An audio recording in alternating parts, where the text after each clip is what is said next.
Assalamualaikum warahmatullahi wabarakatuh. Alhamdulillahilladzi hadana li hadza wa ma kunna linahtadiya laula an hadana. Ashhadu an la ilaha illallah wahdahu la syarika lah wa ashhadu anna Muhammadan abduhu wa rasuluh la nabiyya ba'dah. Allahumma salli wa sallim ala Sayyidina wa Habibina wa Maulana Muhammad wa ala alihi wa ashabihi wa ansarihi wa junudihi wa man sara ala nahjihi wa ta'abi da'watihi ila yaumil qiyamah. Allahumma la sahla illa ma ja'altahu sahla wa anta taj'alul hasna idza syi'ta sahla. Rabbi shrah li sadri wa yassir li amri wahlul 'uqdatam min lisani yafqahu qawli, amma ba'du. Para jamaah, Bapak Ibu sekalian rahimakumullah. Pada malam hari ini marilah kita lanjutkan kajian dari kitab Tafsir Al-Munir karangan Profesor Dr. Wahab Suhaili, yaitu masih dalam pembahasan surah Ali Imran, yaitu kita sampai pada paragraf ayat ke-64 sampai dengan 68. Pada paragraf ini diberi judul oleh penulis Ad-Da'watu ila Tauhidillahi wa ibadatihi wa millati Ibrahim, yaitu dakwah atau seruan kepada tauhid, pengesaan kepada Allah Ta'ala, kemudian beribadah kepadanya dan kepada agama Nabi Ibrahim alaihissalam. Mari kita bersama-sama membaca beberapa ayat ini. A'udzu billahi minasy syaithanir rajim. Bismillahirrahmanirrahim. Qul ya ahlal kitab ta'alu ila kalimatin sawa'in bainana wa bainakum alla na'budu illallah wa la nusyrika bihi syai'an wa la yattakhidha ba'duna ba'dan arbaban min dunillah fa in tawallaw faqulu ashhadu bi anna muslimun. Ya ahlal kitab lima tuhajjuna fi Ibrahim wa ma unzilatit Tawratu wal Injilu illa min ba'dihi afala ta'qilun. أنتم هؤلاء حاججتم فيما لكم به علم فلم تحاجون فيما ليس لكم به علم والله يعلم وأنتم لا تعلمون. ما كان إبراهيم يهوديا ولا نصرانيا ولكن كان حنيفا مسلما وما كان من المشركين. إن أولى الناس بإبراهيم الذين اتبعوه وهذا النبي والذين آمنوا والله ولي المؤمنين. Baik ya, kita akan bahas beberapa arti kosakata, terjemah perkata sebelum kita membahas ke mufradul lughawiyat. Qul, katakanlah wahai Muhammad, ya ahlal kitab, wahai ahlu kitab, yaitu orang-orang Yahudi ataupun orang-orang Nasrani, ta'alau, marilah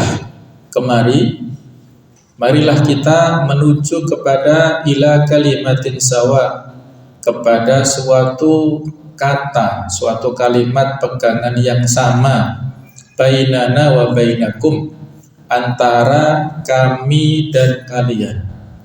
yaitu alla na'budu illallah, agar kita tidak menyembah kecuali kepada Allah, wala nusyrika bihi syai'an, dan kita tidak menyekutukan dengannya terhadap suatu apapun, wala yattakhidha ba'duna, dan tidaklah menjadikan sebagian kita ba'dun kepada sebagian yang lain arbaban min dunillah, Tuhan-Tuhan selain Allah.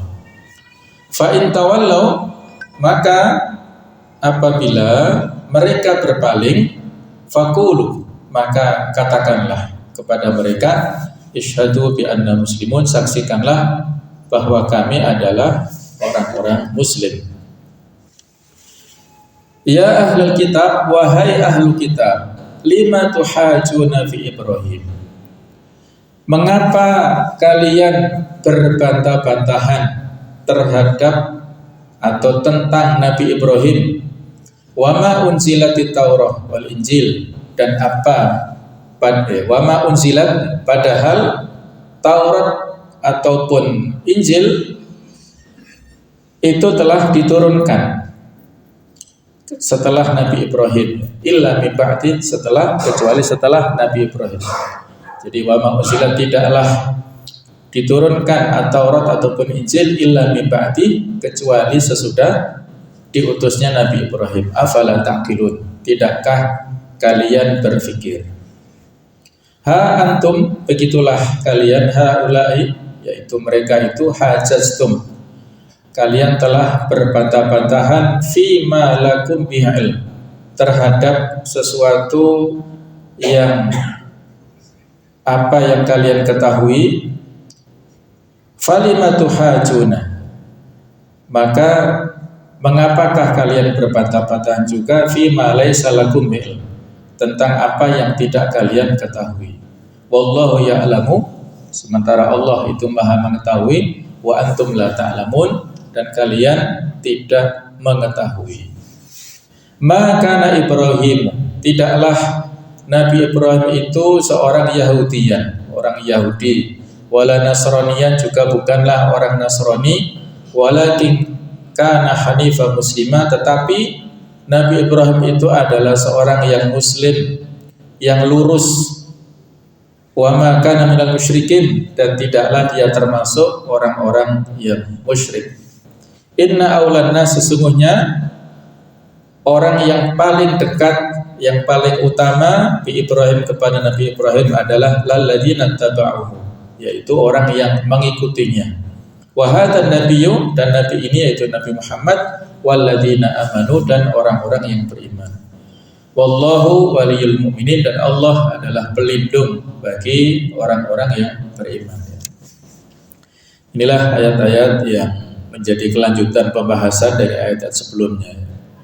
Jemaah sekalian rahimakumullah, sebelum kita bahas lebih lanjut, ada yang ingin saya komentari ya terkait dengan ayat ini, bahwa pada era tahun ya sekitar mungkin tahun 90-an ya, itu ada syubhat atau ada lontaran-lontaran yang berusaha untuk memberikan pengkaburan ya kepada umat Islam ya, supaya kaum muslimin ragu ya, terhadap ajaran agamanya, yang itu dilontarkan oleh para cendekiawan kaum muslimin sendiri yang ada di Indonesia ya.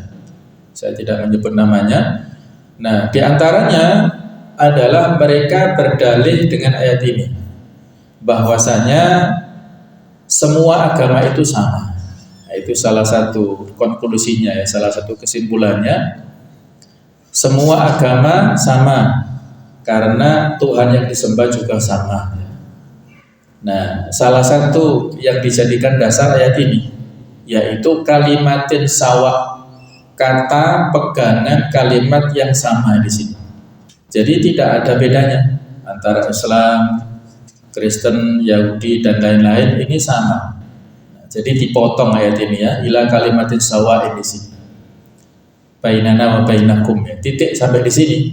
Padahal yang dimaksud dengan kalimatin sawa, titik kesamaan, antara agama-agama samawi, karena di sini mukhatabnya yang nantinya diajak bicara diseru oleh Nabi kan ahlul kitab ini, yaitu para kaum Yahudi dan Nasrani yang mereka ini memiliki kitab-kitab samawi. Orang-orang Yahudi punya kitab Taurat, sementara orang-orang Nasrani punya kitab Injil. Nah, isinya baik itu kitab Taurat atau Injil ini sebenarnya sama, yaitu alla na'budu illallah wala nusyrika bihi syai'an.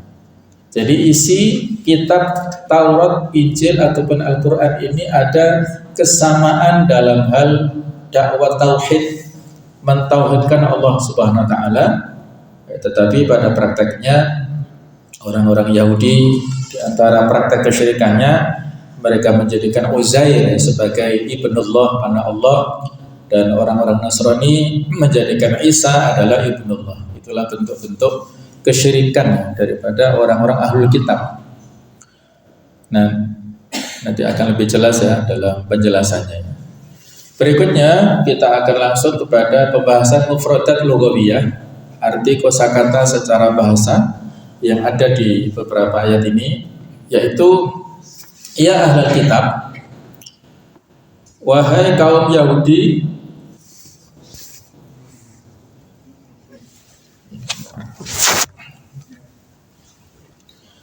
wahai kaum Yahudi dan Nasrani, ta'alu, kemarilah. Kemudian kata-kata sawa yang sama dan tidak ada perbedaan di antara kedua belah pihak. As-sawa adalah lurus dan tengah-tengah yang tidak ada perbedaan tentangnya di antara syariat-syariat yang ada. Sedangkan arbaban itu bentuk jamak, ya, bentuk plural dari kata ar-rabb yang arti dasarnya adalah penguasa atau pimpinan yang ditaati perintah dan larangannya. Namun yang dimaksud di sini adalah pimpinan yang memiliki hak membuat aturan atau syariat berupa penghalalan dan pengharaman. Sedangkan al-ilah adalah al-ma'bud atau zat yang disembah, yang dimintai doa ketika dalam keadaan susah dan kesempitan, karena dia adalah pemberi kelapangan dan yang menghilangkan kesempitannya. Biasanya ar-rabbu dan al-ilah ini diartikan dalam bahasa Indonesia sama-sama masing-masing berarti Tuhan. Padahal secara asli bahasanya akar katanya berbeda. Ar-rabbu dari kata-kata robba ya rubbu, sedangkan al-ilah dari kata-kata aliha ya'lahu. Jadi secara asal kata masing-masing sudah berbeda, maka istilah masing-masing juga berbeda. Jadi ar-rabbu ini kaitannya dengan rububiyatullah. Zat yang memiliki hak rububiyah itu hanya Allah Subhanahu wa taala, yang menguasai, yang memelihara, menghidupkan, mematikan, yang memberikan rezeki, yang memberikan manfaat, menolak bahaya. Itu semua adalah sifat-sifat rububiyah yang hanya dimiliki oleh Allah Subhanahu wa taala. Tidak boleh dan tidak sah untuk kita alokasikan kepada makhluk. Itulah makna daripada tauhid rububiyah, mengesahkan Allah, meyakini bahwasanya Allah adalah zat satu-satunya yang memiliki hak rububiyah, yang menghidupkan, mematikan, memiliki, menguasai dan seterusnya, makna-makna yang melekat pada zat af'alullah, yaitu perbuatan-perbuatan Allah Ta'ala. Sedangkan al-ilah itu adalah makna secara istilah ini al-ma'bud, zat yang diibadahi. Tauhid uluhiyah berarti maknanya meyakini bahwa Allah saja satu-satunya zat yang layak untuk kita ibadahi dengan makna seluruh jenis ibadahnya. Apakah sholat, apakah berdoa, apakah sujud, apakah rukuk, apakah meminta dalam bentuk minta perlindungan, istighosah, apakah minta pertolongan, isti'anah. Nah, ini hanya ditujukan kepada Allah Ta'ala. Jadi kalau tauhid rububiyah itu adalah kaitannya af'alul khaliq, perbuatan-perbuatan Allah yang harus kita esakan, sedangkan tauhid uluhiyah adalah af'alul makhluk, perbuatan-perbuatan makhluk yang harus kita esakan, kita tujukan hanya kepada Allah Ta'ala. Nah, inilah masing-masing memiliki makna yang berbeda, yang masing-masing ada. Kalau para ulama memberikan kesimpulan bahwasannya tauhid uluhiyah itu yatadhammanu tauhid rububiyah, mengandung, mencakup tauhid rububiyah. Sedangkan tauhid rububiyah itu yastalzimu tauhid al-uluhiyah, mengandung konsekuensi daripada tauhid uluhiyah. Orang-orang musyrik dulu meyakini Allah sebagai khaliq. Wala in sa'altahum man khalaqahum, kalau engkau menanyakan kepada mereka, orang-orang kafir, orang-orang jahiliyah pada saat dulu, siapa penciptanya, mereka pasti menjawab la yaqulun Allah. Mereka akan menjawab Allah sebagai khaliqnya. Tapi buktinya masih menyembah berhala, ya, masih menyembah segala macam sesembahan selain Allah, masih meyakini Allah adalah ada perantara di sana. Nah, jadi mereka secara rububiyah meyakini tetapi tidak mengesahkan dalam bab uluhiyah. Maka inilah yang menjadi catatan besar bagi orang-orang Arab jahiliyah pada saat dulu. Jadi itu sekilas pengetahuan tentang al-ilah war ar-rabb, ya. Sedangkan arti muslimun, orang-orang yang tunduk, pasrah, ikhlas kepada Allah dan mengesahkannya. Sedangkan makna tuhajuna, yaitu kalian berbantah, berdebat. Dan makna hanifah, condong dari akidah yang sesat dan batil kepada agama yang hak dan lurus. Jadi hanif itu adalah orang yang lurus, yang condong kepada kebaikan, yang mudah untuk diajak kepada kebaikan, yang suka dengan hal-hal yang baik. Kemudian arti musliman, yaitu maksudnya mengesahkan Allah, pasrah, ikhlas dan taat kepadanya. Dan makna aula itu lebih berhak, dan wallahu waliyul mu'minin, dan Allah adalah penolong dan pelindung orang-orang yang beriman. Sebagaimana ayat Allahu waliyul ladzina amanu yukhrijuhum minadh-dhulumati ilan nur. Allah adalah pemimpin, pelindung dan penolong orang-orang yang beriman, mengeluarkan mereka dari kegelapan menuju kepada cahaya. Berikutnya, sama sekalian rahimakumullah, adalah tentang sebab turunnya ayat-ayat ini atau sababun nuzul, ya. Dari ayat-ayat ini, untuk ayat 65 dan 67 diceritakan oleh Ibnu Ishaq dan juga Ibnu Jarir dari Abdullah bin Abbas. Beliau berkata bahwa orang-orang Nasrani Najran dan para pendeta Yahudi berkumpul bersama Rasulullah SAW. Lalu mereka saling berbantah dan berdebat. Para pendeta Yahudi berkata, Ibrahim tidak lain adalah seorang Yahudi. Sementara orang-orang Nasrani Najran berkata, Ibrahim tidak ada lain adalah seorang Nasrani. Jadi masing-masing mengklaim, merasa Ibrahim itu dinisbatkan kepada agamanya masing-masing ini. Maka Allah Ta'ala menolak statement dan klaim dari mereka. Lalu Allah menurunkan ayat ini, ya, sebagai bantahan atas klaim orang Yahudi ataupun orang Nasrani ini. Sedangkan ayat 68, orang-orang Yahudi mengajukan pertanyaan kepada Rasulullah SAW. Sungguh demi Allah, wahai Muhammad, sungguh kamu telah mengetahui bahwa kamilah orang-orang yang lebih berhak dengan agama Ibrahim daripada kamu dan selain kamu. Sesungguhnya Ibrahim adalah seorang Yahudi dan kamu tidak lain hanya karena merasa iri dan dengki saja. Maka Allah menurunkan ayat ini, ya. Allah membela kepada nabinya, inna aulan nasi bi Ibrahima lalladzina taba'uhu. Jadi yang paling berhak, paling layak terhadap Nabi Ibrahim adalah yang mengikutinya, dan termasuk Nabi Muhammad ini.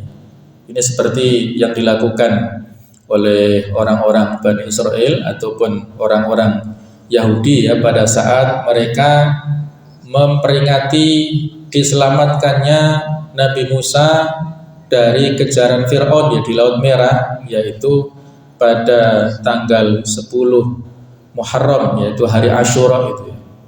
Mereka memperingatinya dengan berpuasa ya, pada hari itu ya, tanggal 10 Muharram atau hari Asyura. Ketika Nabi datang ke Madinah, orang-orang Yahudi puasa seperti itu untuk memperingati diselamatkannya Nabi Musa. Maka Nabi mengatakan, nahnu aula bi Musa minkum, kami ini lebih layak, lebih dekat dengan Nabi Musa daripada kalian. Jadi walaupun kalian mengklaim orang-orang Yahudi, tapi risalah yang diturunkan Nabi Musa dilanjutkan oleh risalah Nabi Muhammad SAW, dan ada kesamaan misi daripada kerasulan ya, akidah, dan juga ada sisi kesamaan risalah yang disampaikan oleh Nabi Musa dan Nabi Muhammad, sehingga Nabi Muhammad lebih berhak dan juga kaum muslimin lebih berhak untuk merayakannya, mensyukurinya. Imam At-Tirmidzi meriwayatkan dari Abdullah bin Mas'ud, ia berkata, Rasulullah SAW pernah bersabda, inna likulli nabiyyin wulatan minan nabiyyin, sesungguhnya bagi setiap nabi itu ada para sahabat yang dekat ya, orang-orang yang dekat, ada loyalis-loyalisnya ya, min nabiyyin, daripada nabi-nabi. Wa inna waliyyi, dan sesungguhnya yang dekat denganku adalah abi, yaitu bapakku, wa khalil rabbi, serta kekasih Tuhanku, yaitu Nabi Ibrahim alaihissalam. Kemudian beliau membacakan ayat ini, inna aulan nas bi Ibrahima lalladzina taba'u wa hadan nabiyyu. Ini sekaligus sebagai penjelasan ya daripada Rasulullah SAW tentang maksud yang diinginkan oleh ayat ini, bahwa mempertegas kedudukan sanad kerasulan yang diwarisi oleh Rasulullah SAW itu bersambung ya dengan apa yang disampaikan oleh Nabi Ibrahim alaihissalam. Jadi klaim yang disampaikan para ahli kitab sama sekali tidak benar ya. Berikutnya tentang munasabatul ayat atau persesuaian ayat. Dalam ayat-ayat sebelumnya Allah Subhanahu wa taala memaparkan hujjah atau bantahan terhadap kaum Nasrani yang menyangka bahwa Isa adalah Tuhan. Kemudian di dalam kesempatan ini Allah mengajak kaum Yahudi dan Nasrani kepada pokok dan inti agama yang dibawa oleh semua nabi, yaitu tauhidullah, artinya mengesahkan Allah Subhanahu wa taala dan hanya menyembahnya, mengikuti Ibrahim yang merupakan bapak para nabi, Abul Anbiya. Biasanya momentum Idul Adha ini kita diingatkan terus berulang-ulang setiap tahun bagaimana kemuliaan Nabi Ibrahim alaihissalam, pengorbanannya, dan juga qudwah hasanah yang dicontohkan olehnya bersama keluarganya. Beliau adalah Abul Anbiya, bapak para nabi. Karena agama Ibrahim adalah Islam, ia bukan seorang Yahudi, juga bukan seorang Nasrani. Jadi inilah munasabah kesesuaian antara ayat ini dengan ayat-ayat yang sebelumnya. Sedangkan berikutnya adalah tafsir dan penjelasan. At-tafsir wal bayan. Katakan wahai Muhammad, wahai ahli kitab, mereka adalah kaum Yahudi dan Nasrani, marilah kita kembali kepada kalimat yang adil, tengah-tengah, dan yang sama, tidak diperselisihkan di antara kedua belah pihak, yang dibawa oleh semua rasul, yang diserukan oleh semua syariat dan kitab suci yang diturunkan kepada mereka, dan yang diperintahkan oleh suhuf, lembaran-lembaran yang berisikan wahyu, dan juga keempat kitab suci, baik itu Taurat, Zabur, Injil, dan Al-Quran. Kalimat tersebut yaitu sama, kalimat tauhid, la ilaha illallah, tidak ada zat yang patut diibadahi dengan benar kecuali Allah Subhanahu wa taala saja.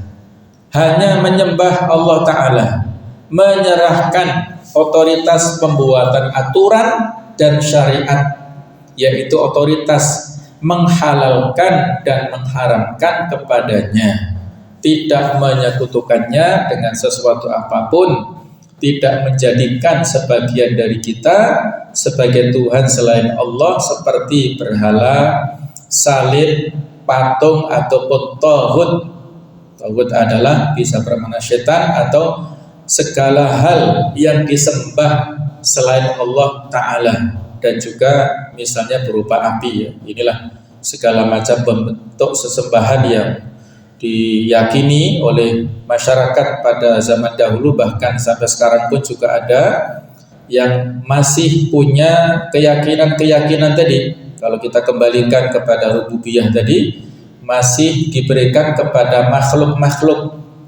Di antara bentuk rububiyah itu kan pemberian rezeki ya. Rezeki itu adalah mutlak hanya Allah Ta'ala zat sebagai pemberi rezeki. Tetapi akhirnya sekarang diberikan kepada yang lain-lain ya. Di antara bentuk rezeki adalah hujan. Jadi yang menurunkan hujan, yang menolak hujan adalah semata-mata Allah Ta'ala saja. Tapi ternyata saat ini ada yang masih meyakini hujan ini masih bisa dihentikan atau dialokasikan ke tempat lain ya, dengan menyewa pawang hujan itu dan lain-lain. Ini adalah bentuk-bentuk kesyirikan ya, yang terjadi pada saat ini. Jadi kita kembali ke syahadah atau kalimat tauhid. Ini adalah kalimat sawa, kalimat kesamaan antara para nabi dan rasul. Seluruh suhuf, seluruh kitab samawi itu isinya sama. Mereka punya misi risalah yang sama. Ayat ini mengandung pernyataan tentang keesaan Allah Subhanahu wa taala sebagai al-ilah, yaitu ayat Allah na'budu illallah, bahwasanya kita tidak menyembah kecuali hanya kepada Allah. Keesaan Allah sebagai Rabb, yaitu ayat wala yattakhidha ba'duna ba'dhan arbaba min dunillah, dan tidaklah pula sebagian kita menjadikan sebagian yang lain sebagai Tuhan-Tuhan selain Allah. Ini adalah inti dakwah semua para rasul, Ibrahim, Musa, Isa dan yang lainnya.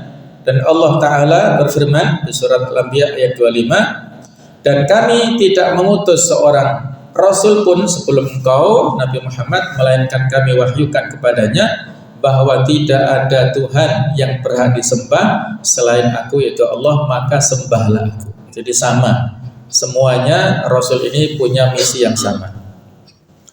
Dan sungguh kami telah mengutus seorang rasul untuk setiap umat untuk menyerukan sembahlah Allah dan jauhilah tauhid. Ayat surat An-Nahl ayat 36 ya. Walaqad ba'atsna fi kulli ummatin rasulan an i'budullaha wajtanibut taghut. Jadi misinya sama. Jadi di sini ani'budullaha, sembahlah kepada Allah, wajtanibut taghut. Ini juga makna yang terkandung dalam kalimat tauhid la ilaha illallah. Jadi kalau di sini dibalik ya, kalau di sini illallahnya dulu diartikan sembahlah Allah, menetapkan Allah sebagai satu-satunya zat yang harus diibadahi, harus disembah. Kemudian la ilahanya yaitu jauhilah tauhid. Jadi sama. Ada konsekuensi al-wala wal-bara'. Al-wala adalah sesembahan hanya kepada Allah, dan al-bara' adalah menjauhi segala macam sesembahan selain Allah Ta'ala. Kaum Yahudi pada dasarnya adalah kaum yang mengesahkan Tuhan. Akan tetapi pemahaman mereka tentang al-ilah atau Tuhan ini telah mengalami pendistorian dan perubahan, sehingga jauh dari pemahaman tentang al-ilah yang benar. Mereka juga mengikuti para agamawan mereka di dalam hukum-hukum yang mereka buat-buat sendiri. Begitu juga halnya dengan kaum Nasrani. Mereka pada dasarnya adalah orang-orang yang mengesahkan Tuhan. Akan tetapi mereka telah melangkah terlalu jauh lagi di dalam kesesatan. dan meyakini bahwa Isa adalah putra Tuhan, dan keyakinan Trinitas sampai kepada sikap meyakini bahwa Isa adalah Tuhan dan sesungguhnya tiga adalah satu, ya, salisu salasa, yaitu Isa. Jadi ini dikatakan dalam Al-Quran kafir, ya, laqad kafara alladziina qalu innallaha salisu salasa. Namun kelompok reformis, yaitu yang melakukan perbaikan dari kaum Nasrani, yaitu kelompok Kristen Protestan, menolak pandangan yang mengatakan bahwa Isa adalah Tuhan.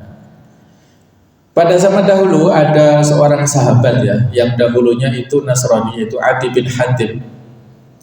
Beliau pernah mengatakan, suatu ketika saya datang menemui Rasulullah SAW, dan waktu itu di leher saya terdapat salib yang terbuat dari emas. Lalu beliau berkata, wahai Adi, singkirkan dari dirimu patung salib itu. Saya mendengar beliau, Nabi Muhammad, membacakan ayat 31 di surat At-Taubah. Ittakhadhu ahbarahum wa ruhbanahum arbaba min dunillah. Mereka itu menjadikan orang-orang alim, orang-orang Yahudi, yaitu di antara orang alim mereka, dan rahim-rahimnya orang Nasrani, sebagai Tuhan selain Allah, arbaban, sebagai Tuhan-Tuhan selain Allah. Maka saat itu Adi bin Hatim yang mantan Nasrani memberikan protes kepada Rasulullah SAW. Wahai Rasulullah, mereka tidak menyembah para agamawan dan rahim-rahim mereka. Dalam riwayat lain disebutkan, ya Rasulullah, lasna na'buduhum. Kami dulu tidak menyembah mereka, tidak mengibadahi mereka. Kenapa? Dalam ayat ini Allah menunjuk atau menuduh kepada orang-orang Yahudi atau Nasrani menjadikan para pemuka agama sebagai tandingan Tuhan selain Allah. Padahal kami tidak menyembah mereka, itu maksudnya, ya. Maka Nabi memberikan penjelasan bahwa yang namanya ibadah itu bukan semata-mata sujud, rukuk semata-mata kepada para pembesar agama ini. Beliau mengatakan, bukankah mereka membuat hukum, menghalalkan ini dan mengharamkan itu untuk kalian, lalu kalian mengikuti dan menaati hukum-hukum yang mereka buat-buat tersebut.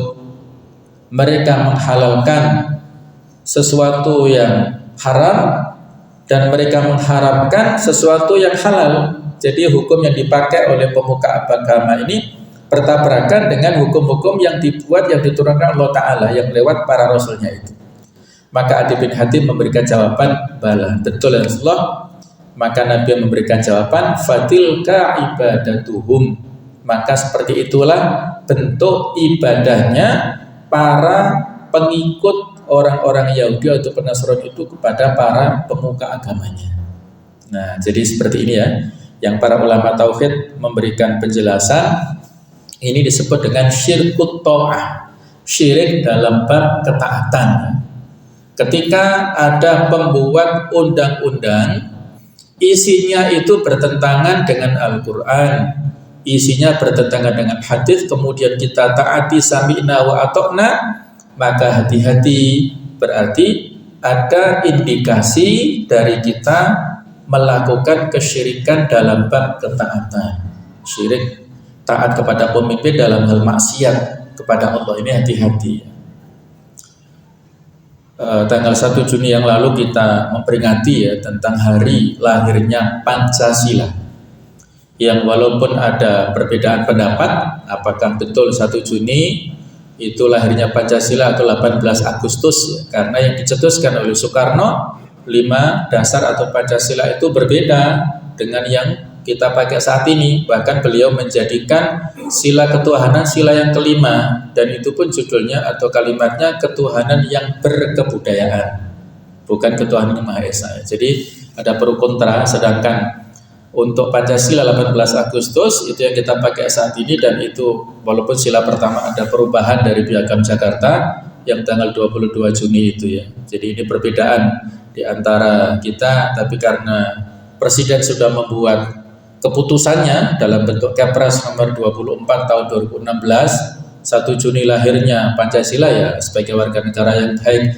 ikut saja dalam hal itu ya. Yang menjadi catatan adalah bahwa tentang posisi Pancasila dengan Islam ini tidak ada masalah. Syekhul Azhar yaitu Profesor Dr.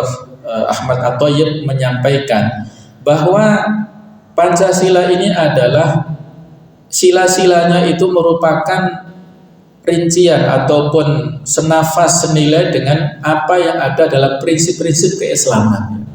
Ada prinsip prinsip tauhid ketuhanan, ada prinsip kemanusiaan, ada prinsip persatuan, ada prinsip syura, dan juga ada prinsip keadilan. Itu senafas dengan nilai-nilai yang ada dalam Islam.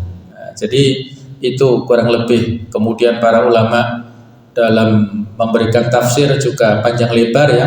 Ada kesetaraan atau keselarasan antara sila-sila yang di Pancasila dengan maqasidus syariah.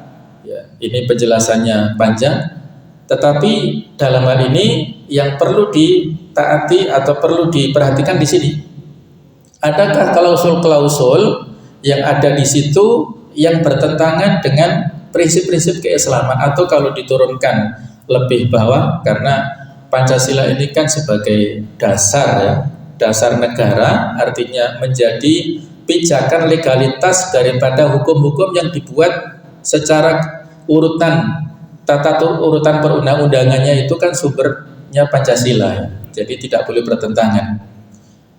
Kalau ada undang-undang atau ada peraturan pemerintah yang dibuat itu bertentangan, berarti ini tidak sesuai. Sehingga kalau misalnya ada gejala-gejala ya, misalnya undang-undang yang dibuat misalnya cipta kerja atau apa itu, kemudian juga ada indikasi pelegalan LGBT dan sebagainya, ini kan sebenarnya bertentangan ya dengan nilai-nilai yang ada dalam Pancasila, terutama sila ketuhanan yang Maha Esa ya. Jadi kalau diuji misalnya di MK ya, kalau objektif hakimnya itu bisa dibatalkan ya. Nah, jadi kalau aturan-aturan yang itu melegalkan, membolehkan yang haram, misalnya menghalalkan khamr dalam bentuk aturan apapun, misalnya level pemerintah pusat sampai peraturan daerah, kita diam saja, kita ikut saja, hati-hati ya. Bisa jadi masuk ke ranah di sini ya. Kita tidak memvonis enggak, tapi hati-hati untuk minimal diri kita dan keluarga kita. Jangan-jangan kalau kita diam saja, tidak protes dengan aturan seperti itu, maka bisa jadi ada unsur-unsur kesyirikan dalam bab ketaatan di sini, yaitu mentaati sesuatu aturan yang tidak dilegalkan dalam posisi Al-Quran ataupun sunnah kita ini. Nah, kurang lebih seperti itu penjelasannya ya. Inilah maksud pesan ayat ini yang ditujukan kepada para ahli kita, karena mereka menjadikan para rahib dan para agamawan mereka seperti Tuhan di dalam hal ketaatan dan kepatuhan. Jika mereka berpaling dari ajakan ini dan mereka tetap menyembah selain Allah, maka katakanlah kepada mereka, sesungguhnya kami adalah benar-benar orang-orang muslim, orang-orang yang tunduk dan taat kepada Allah dan memurnikan agama hanya untuknya, dan kami tidak menyembah siapapun kecuali hanya Allah. Kami tidak memohon kebaikan atau memohon dihilangkannya bahaya kecuali hanya kepada Allah. Ini makna isti'anah, iyyaka na'budu wa iyyaka nasta'in. Kami tidak menghalalkan kecuali apa yang memang dihalalkan olehnya, dan kami tidak mengharamkan kecuali apa yang diharamkan olehnya. Ayat ini adalah inti atau pokok kandungan surat-surat yang dikirimkan oleh Rasulullah SAW kepada para raja, penguasa dan pemimpin dunia saat itu ya. Baik dari ahli kitab maupun yang lainnya, seperti Kisra, raja Persia yang paganisme, menyembah berhala, Heraklius, raja Romawi yang Nasrani, Najasyi yang juga Nasrani, Muqawqis yaitu pimpinan Kipti Mesir, raja Mesir, dan yang lainnya. Jadi masing-masing ini dikirimi surat oleh Rasulullah SAW yang intinya adalah mengajak mereka semua untuk masuk Islam ya. Ini sekaligus sebagai bukti Islam itu agama untuk seluruh dunia. Beliau mengajak para pimpinan itu. Jadi pada zaman dahulu beliau adalah seorang yang ummi ya, tidak bisa baca, tidak bisa tulis, tapi beliau kan punya sekretaris ya, ada Zaid bin Thabit dan lain-lain yang pandai dalam hal baca tulis, ya, mereka inilah yang menuliskan apa kehendak Nabi SAW dikirimkan, ya. Misalnya di sini dikirimkan kepada Kisra. Kisra itu sebutan raja untuk Persia. Ini penerimaan dari Raja Kisra ini yang paling tidak mengenakan, ya. Jadi sahabat yang diutus untuk membawa surat kepada Kisra itu adalah Abdullah bin Khudzafah As-Sahmi, dan pada saat diterima oleh Kisra pada saat dulu, ya, itu diterima dengan sombong. Kisra ini menerimanya dengan sombong dan merobek-robek surat yang dikirimkan Rasulullah SAW. Jadi itu penghinaan kepada Rasulullah, ya, dan risalah yang beliau sampaikan. Sehingga pada saat Nabi mendengar bagaimana sikap respon daripada Kisra Persia saat itu, beliau Nabi Muhammad sampai mendoakan buruk kepada Kisra ini, dan akhirnya doa beliau mustajab, ya. Dalam sejarah tidak lama kemudian kerajaan Persia ini hancur, hilang dari peredaran dunia, ya. Hilang, ya, sampai sekarang kerajaannya nggak ada Persia ini, ya. Jadi hancurnya lebih mudah hancurnya karena doa yang disampaikan oleh Nabi SAW, penerimaan rajanya yang tidak bagus, ya. Kemudian Heraklius ini raja Romawi, ya, yang pada saat itu beragama Nasrani, sahabat yang diutus untuk menyampaikan kepada Raja Heraklius ini adalah seorang sahabat yang para ahli sejarah mengatakan ini sahabat yang paling tampan wajahnya. Namanya Dihya Al-Kalbi. Dihya ini sahabat yang paling tampan yang bahkan Ummu Salamah itu pernah mengira Dihya ini seorang malaikat. Sampai seperti saking tampannya si Dihya Al-Kalbi ini diutus untuk mengajak kepada Raja Heraklius masuk Islam, ya. Penerimaan Heraklius ini nanti ada potongan suratnya, ya, bisa kita baca, ya. Beliau pada saat selesai menerima dakwah Nabi ini tidak langsung menolak, tetapi berpikir-pikir dan penasaran, ingin melakukan penelitian. Apakah betul Muhammad ini Rasul atau Nabi atau bukan? Maka beliau melakukan penelitian kepada para saudagar, pedagang yang melakukan membeli atau berdagang di wilayah Syam, ya. Dan Syam termasuk wilayah Romawi. Jadi ditanya kepada orang-orang Quraisy. Beliau punya kesimpulan Nabi Muhammad ini dari Quraisy. Maka ditanya orang-orang Quraisy yang saat itu berdagang ke daerah Syam, ditanya, siapakah di antara kalian yang paling tahu, paling dekat tentang Muhammad ini siapa? Maka saat itu Abu Sufyan mengatakan, aku, wahai Raja Heraklius, akulah orang yang paling dekat. Dan betul, ya. Saat itu Abu Sufyan masih kafir, ya. Jadi kita tahu anaknya Abu Sufyan adalah menjadi salah satu istri Nabi, yaitu Ummu Habibah. Jadi beliau mengenal betul. Maka dipanggil Abu Sufyan, ceritakan kepada aku tentang Muhammad. Bagaimana wataknya, sifatnya, ciri-cirinya bagaimana. Maka setelah mendengar kisah dari Abu Sufyan, si Heraklius ini semakin yakin, wah, inilah Nabi yang dijanjikan akhir zaman yang ada dalam kitab yang dia baca. Dalam kitab Injil sudah diberikan jawaban atau informasi seperti itu. Maka saat itu Heraklius ketika mendengarkan cerita dari Abu Sufyan mengatakan, jika benar apa yang engkau sampaikan tadi, kelak dia akan menguasai wilayah yang dipijak oleh dua kakiku ini, dan saya yakin dia akan datang. Namun saya tidak pernah menduga dia berasal dari kalian, ya. Perkiraannya dari orang-orang Bani Israel, ya, bukan dari suku Quraisy. Maka saat itu Heraklius berkata kepada Dihya Al-Kalbi tadi, sungguh saya tahu temanmu itu, yaitu seorang nabi yang ada keterangannya dalam kitab kami, namun saya takut orang-orang Romawi akan membunuhku. Kalau bukan karena itu saya akan mengikutinya. Jadi dia mempertahankan kekuasaannya sehingga tidak menerima dakwahnya Rasulullah. Jadi masih lumayan, jadi masih objektif lah dalam menerima dakwah Nabi. Kemudian Raja Najasyi, ya, Raja Habasyah, beliau ini ketika menerima dakwah Rasulullah menerima dan masuk Islam.